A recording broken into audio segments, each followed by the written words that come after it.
Small intestine और Willie, ये दो शब्द हैं जो हमारी बॉडी को बना सकते हैं और हमारी बॉडी को बिगाड़ सकते हैं। स्मॉल इंटेस्टाइन यानी कि छोटी आंत। छोटी आंत का नाम जितना छोटा है उसके गुण बहुत बड़े बड़े, राइट? कोई जानता है छोटी आंत के बारे में क्या काम करती है? बता सकता है कोई? जी गौरी सर, छोटी आंत क्या काम करती है? Good morning ma'am. Good morning. Ma'am खाना पचाने का काम करती है। खाना पचाने का काम करती है। वेरी नाइस, बहुत बढ़िया, बिल्कुल सही रिप्लाई किया। तो अगर हमारा खाना नहीं पच पाएगा तो हम जो हमारा वो खाना अगर पचेगा ही नहीं तो लगेगा कैसे बॉडी को? हम हमारे अंदर एनर्जी कहाँ से आएगी? चाहे हम काजू बादाम महंगे से महंगे ड्राई फ्रूट खा रहे हैं और अगर हमारा खाना वो सही पच नहीं रहा, वो काजू बादाम पच नहीं रहे, तो लगेंगे कैसे बॉडी को और एनर्जी कहाँ से आएगी? राइट? तो बहुत बड़ा रोल है। और उसके साथ साथ एक दूसरी है विली। विली के बारे में कोई बता सकता है क्या चीज होती है? क्या विली शब्द आपने कभी सुना है पहले? क्लब के जो पुराने मेंबर्स हैं उन्होंने जरूर सुना होगा, अगर कोई बता सकता है तो जरूर बताएं। चलिए, आई थिंक रिमाइंड करवाने वाली बात है, तो डेफिनेटली आपको करवाने वाले हैं। स्मॉल इंटेस्टाइन यानी छोटी आंत के अंदर कुछ ब्रश टाइप कुछ बने होती हैं, उंगलियों की तरह, ऐसे उंगलियों की तरह छोटे छोटे, जैसे आपने टूथब्रश के ऊपर ब्रश देखे ना, दांत देखे ना टूथब्रश के ऊपर, यानी कि जिससे हम ब्रश करते हैं, सफाई करते हैं दांतों की, वो वाले बाल देखे हैं ना? ऐसे ही स्मॉल इंटेस्टाइन के अंदर ऐसे छोटे छोटे उंगलियों की तरह प्रोजेक्शंस होते हैं। वो छोटी, एक तो देखो आपने नॉर्मल पानी की पाइप देखी है, बिल्कुल सीधी है। अगर स्मॉल इंटेस्टाइन ऐसी होती तो खाना पचता कैसे? नहीं पच पाता ना, तो पाइप से निकल के बाहर क्रॉस हो जाता। तो उसके अंदर ऐसे उंगलियों की तरह छोटे छोटे ब्रश होते हैं। वो खाना, एक तो वो उस पाइप का यानी छोटी आंत का साइज बढ़ा देता है। आप देखो, एक बिल्कुल फ्लैट लाइन ऐसे सीधी और एक ऐसे लाइन, इसके ऊपर ऐसे उंगलियां बनी हो, तो एक वो स्पेस बढ़ जाता है, खाने के लिए जगह ज्यादा बन जाती है, राइट? दूसरा, उन जो है जो विलाइस की हेल्प से वो खाना टूटता है, उसकी प्रोसेसिंग होती है। हमारे अंदर मेनली जो मोटा मोटा कहें तीन तरह का खाना जाता है। या तो कार्ब्स जाते हैं, कार्ब्स को वो जो है ग्लूकोज में कन्वर्ट कर देता है, राइट? दूसरा जाता है प्रोटीन, तो वो एमिनो एसिड में कन्वर्ट हो जाता है उसके अंदर जाके। और तीसरा जाता है फैट, तो वो फैटी एसिड्स बन जाते हैं। अब इन प्रोजेक्शन यानी कि विलाइस के साथ नीचे क्या है? खून की नलियां, यानी कि ब्लड की जो है नलियां होती हैं उसके अंदर। तो वो खाना पच के वो ब्लड के जरिए पूरी बॉडी में पास होता है। देखो भगवान ने कितनी, कुदरत ने कितनी बारीकी से इन चीजों को बनाया। और अगर हमने इनका ख्याल नहीं रखा ना, तो ये बारीक बारीक चीजें कितना नुकसान करने वाली हैं। अगर खराब हो गई तो, खराब हो गई तो हमारा खाना ही नहीं बच पाएगा, हमारी बॉडी को लग नहीं पाएगा। या तो हम अंडर वेट हो जाएंगे या हम ओवर वेट हो जाएंगे, हमारी बॉडी में कमजोरी आ जाएगी। कई बार आपने नोटिस किया होगा कि मैं बढ़िया से बढ़िया न्यूट्रिशन खा रही हूँ, लेकिन फिर भी बॉडी में वीकनेस है। जो वेट गेन करने की कोशिश कर रहे हैं उनका वेट गेन नहीं हो पा रहा, जो कम करने की कोशिश कर रहे हैं पूरा जोर लग रहा है, न्यूट्रिशन मैं ले रही हूँ, शेक भी ले रही हूँ, प्रोटीन भी ले रही हूँ, फ्रेश भी ले रही हूँ, लेकिन वो रिजल्ट नहीं आ रहा जो आना चाहिए। बाकी लोगों का तो इतना अच्छा रिजल्ट आ जाता है, मेरा तो आ नहीं रहा।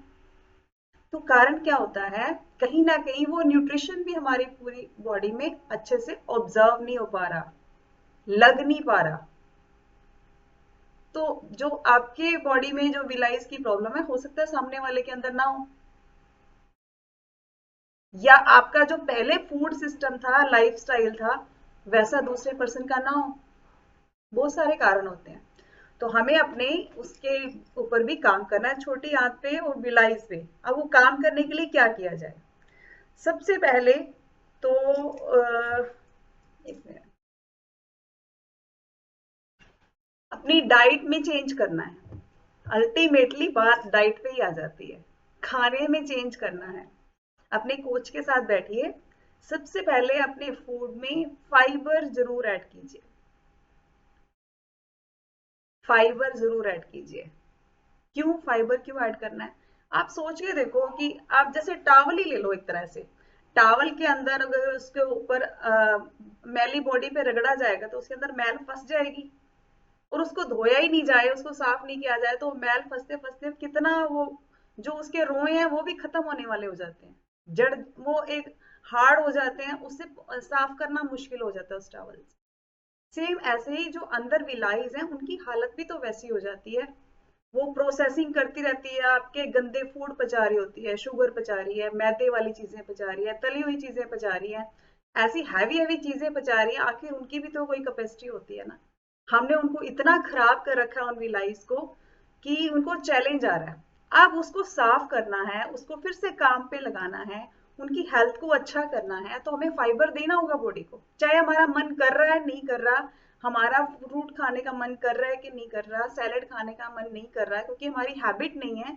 हमारी तो हैबिट है वो आज जो है फास्ट, आज बर्गर आ गया, कल पिज्जा आ गया, ऐसी चीजें सामने अच्छी लगती हैं, तो फ्रूट उनके सामने कहाँ अच्छा लगता है। हमने हैबिट्स अपनी बिगाड़ रखी है, तो हमें फिर से उसको काम पे लगाना है, अपनी बॉडी को उस काम पे लगाने के लिए फाइबर जाना जरूरी है।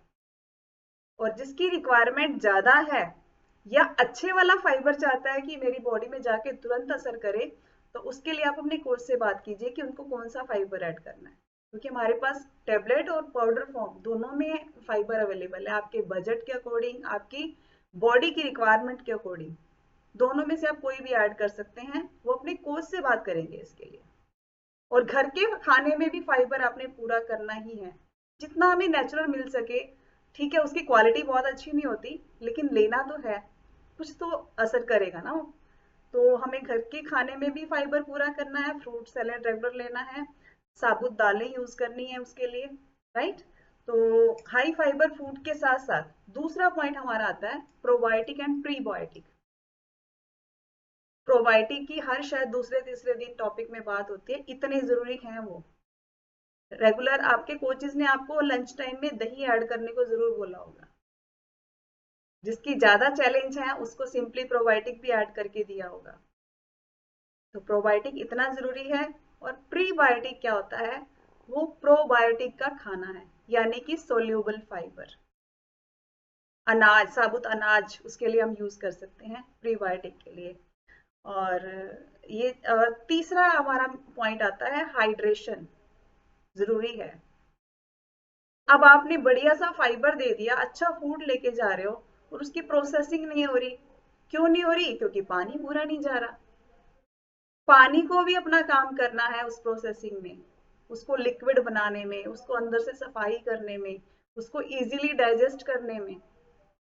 तो हाइड्रेशन का बहुत बड़ा रोल है। ऐसा नहीं कि अब सर्दियां आ गई, अब प्यास नहीं लगती तो पानी नहीं पिए। बॉडी को सफाई के लिए उतना ही पानी चाहिए, बल्कि सर्दियों में ज्यादा चाहिए। आप चेक करते हो सर्दियों में बर्तन साफ करने में ज्यादा पानी यूज होता है, क्योंकि चिकने ज्यादा होते हैं, है ना।